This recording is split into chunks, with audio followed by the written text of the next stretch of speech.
čau, draudziņi! Īstenībā, kad mēs izbraucām no mājām, mēs domājām, ka būs baigs slikts laiks Brightonā.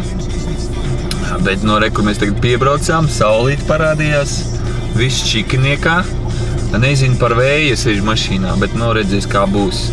Un tie, kuri nav bijuši Brightonā, tā ir 2 stundu braucieni no Lutons, ja? Vai stundu no Londonas braucienas, apmēram tā. Es paņēmu līdzi savu ģimeni, Juļiču, Āroniņu. Pastīsimies, kas tur ir. Interesants. Nav jau labākais laiks braukt uz tādām vietām, jo nav vasara.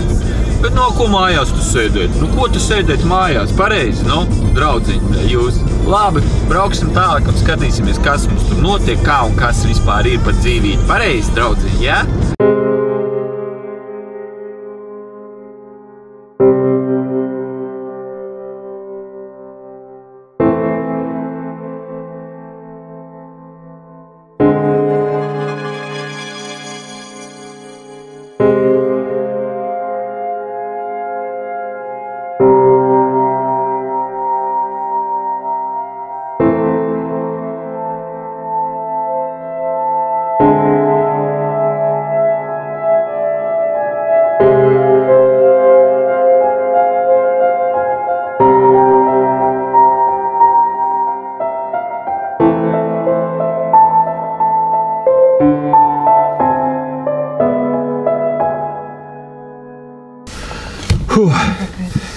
Karoči, dargie draugi, es tikko dabūju konkrēti adrenalīnu šoku.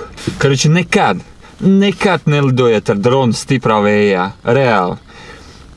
Mēs tikko piebraucam pie jūriņas, tieši pie krasta. Un bija tāds vējš, stiprs, bet es domāju, gan jau drons tur izturēs, viss būs kārtībā. Un pacēlos, uzmanīgi līdoju virs pludmalītes bišķiņ, ja? Un pēkšņi vējš kā sāka pūst, vienkārši rīktīgi prom jūrā, dziļi jūrā. Es spiedu to dronu atpakaļ, viņš vispār neklausās, vējš viņu vienkārši pūš prom un viss.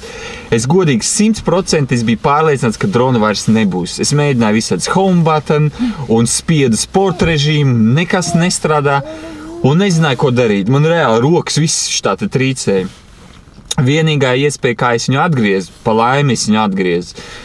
Es vienkārši nolaidos zemāk, tieši virs ūdens, tur, kur vēja plūsmas ir daudz mazāks. Un tādā veidā es varēju viņu atgriezt lēnām, bet varēju atgriezt uz mājām atpakaļ. Nevis uz mājām, tur, kur es atrodos. Un pat bija grūti viņu nosēdināt, jo dronu vienkārši visu laiku uz visām pusēm lidināja. Viņš tur cīnās, nabadzīgs cīnās, bet kaut kādīgi nosēdinā. Nekad nelidojiet vēja laikā. Правильно, Юлечка? Да, надо было снимать это наш стресс. Ладно. Короче, tā, plāni bišķiņ mainījušies. Mēs brauksim kaut kur tālāk no jūras, kur ir mazāk vēja, un iespējams vispār, lai viņi nav. Un tur es bišķi palīdināšos, bet ne, pie jūras vēl ir pāragri. Gaidīsim vasaru, ka būs siltāk, ka būs mazāk vēja, tad arī lidināsimies. Так что, es tev saku, nekad tā nedariet, brēd!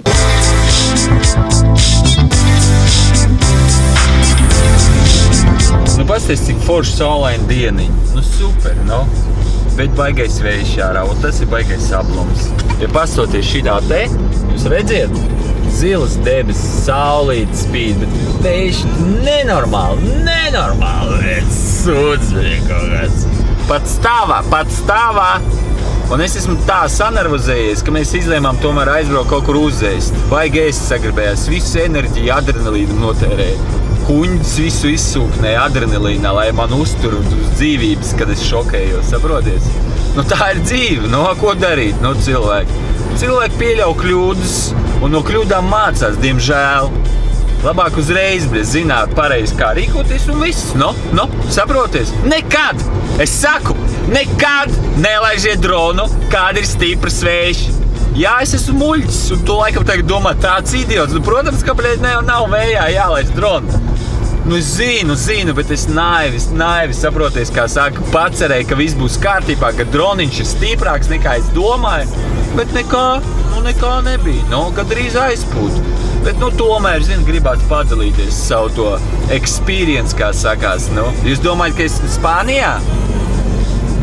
Nē, tā ir tā pati Anglija, Brightona. vai Brighton Beach. Bet nu vasarā te ir forši, ūdens īstenībā ir augsts pat vasaras laikā. Tie, kuri ir rūdījušies, noteikti var peldēties tādā ūdenī, bet es diemžēl nevaru. Pat karstākajā vasarā ir te diezgan augsts. Pareizi, Jūnička? Nu ot, kā sakās, nu? Vot, nu tagad mēs braucam vienkārši na haļau prom no jūras, varbūt tur būs mazāk vēja. Uzēdīsim, un es ceru, ka es kaut ko varēšu pafilmēt. Īstenībā, zini, jābūt pacietīgam, jāpagaida vasaru, ka ir siltāks laiks, ka ir forši, mazāk vēja, mazāk lietus, visādi sūda apkārt, lai nelido. Vot, un tad forši var atpūsties, filmēt, vlogot, kā sakās, vai ne? Bet, nu, tā ir dzīve. Un dzīve ir sāpes. Viens sāpes, viss dzīves šitā ir, saproties kā draugi.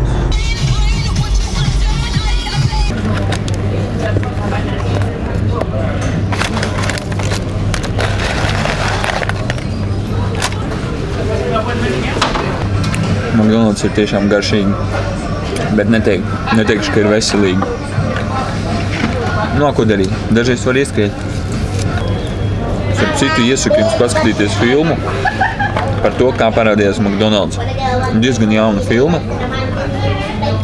par diviem brāļiem McDonaldiem, kā viņi iesaka šo biznesu, kā viņi izdomāja to visu schēmu, cik ātri var uztaisīt burgeris, 30 sekundēs tur visu sagatavot, pat cilvēku nav jāgaida.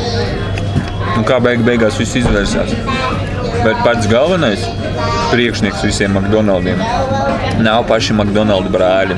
Viņi tā arī palika ar savu vienu veikaliņu, vienu restorāniņu un visu. Īstais vecis viņu skidā un uztaisīja milzīgu biznesu McDonald. Un atņēma nosaukumu arī.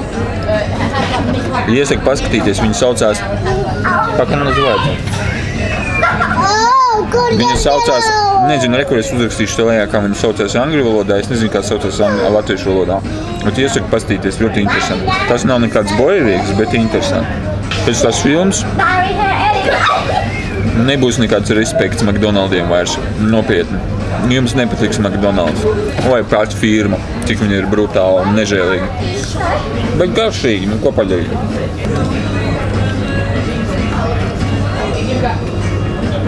Nezinu, vai vispār sanāks peldot šodien ar dronu, jo vējš nenormāli šodien. Vienkārši kā par spīti, vienkārši pūš un viss. Negribās vairs tā riskēt, jo man vienreiz baigi paveicās. Es negribu to pašu atkārtot.